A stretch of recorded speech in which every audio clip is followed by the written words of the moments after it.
ನಾವು ಅವಾಗಲೇ ಹೇಳ್ತಾ ಇದ್ವಿ ಪಹಲ್ಗಾಮ್ ದಾಳಿಯ ತನಿಖೆಗೆ PAL ಅನ್ನ ಸಲ್ಲಿಸಲಾಗಿತ್ತು ಅಂತ. ಇದೀಗ ಬರ್ತಾ ಇರುವಂತಹ ಅಪ್ಡೇಟ್ಸ್ ಪ್ರಕಾರವಾಗಿ ಅರ್ಜಿಯನ್ನ ವಜಾಗೊಳಿಸಲಾಗಿದೆ. ಪಹಲ್ಗಾಮ್ ದಾಳಿ ತನಿಖೆಗೆ ಸಲ್ಲಿಸಿದ್ದಂತ ಅರ್ಜಿ ವಜಾ ಆಗಿದೆ. PIL ಸಲ್ಲಿಸಿದವರಿಗೆ ಸುಪ್ರೀಂ ಕೋರ್ಟ್ ತರಾಟೆ ತೆಗೆದುಕೊಂಡಿದೆ. ನಿವೃತ್ತ ಜಸ್ಟಿಸ್ಗಳು ತನಿಖೆ ನಡೆಸೋದಕ್ಕಿರೋದಲ್ಲ, ಸುಮ್ಮನೆ ಕೋರ್ಟ್ ಸಮಯನ ಹಾಳು ಮಾಡಬೇಡಿ. ಈ ಸಮಯದಲ್ಲಿ ಭಾರತೀಯರು ಒಂದಾಗಿ ನಿಲ್ಲಬೇಕು. ಈ ರೀತಿಯ ಅರ್ಜಿಯಿಂದಾಗಿ ಸೇನೆಯ ಮನೋಬಲ ಕುಸಿತವಾಗುತ್ತೆ. ಸೇನಾಪಡೆ ತನಿಖಾ ತಂಡದ ಬಗ್ಗೆ ಅನುಮಾನ ಪಟ್ಟಂತಾಗುತ್ತೆ. ಇಂತಹ ಅರ್ಜಿಯನ್ನ ಸಲ್ಲಿಸದಂತೆ ಸುಪ್ರೀಂ ಕೋರ್ಟ್ ವಾರ್ನಿಂಗ್ ಕೂಡ ಮಾಡಿದೆ.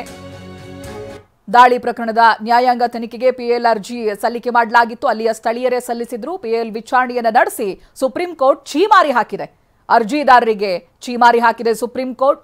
ಅರ್ಜಿಯನ್ನ ವಜಾಗೊಳಿಸಿದೆ ಕೂಡ. ಜೊತೆಗೆ ಒಂದಷ್ಟು ವಿಚಾರಗಳನ್ನ ಹೇಳಿದೆ, ತರಾಟೆ ತೆಗೆದುಕೊಂಡಿದೆ. ನಿವೃತ್ತ ಜಸ್ಟಿಸ್ಗಳು ತನಿಖೆ ನಡೆಸೋದಕ್ಕಿರೋದಲ್ಲ, ಕೋರ್ಟ್ ಸಮಯ ಹಾಳು ಮಾಡಬೇಡಿ ಅನ್ನೋದಾಗಿಯೂ ಕೂಡ ಎಚ್ಚರಿಕೆ ಕೊಟ್ಟಿದೆ.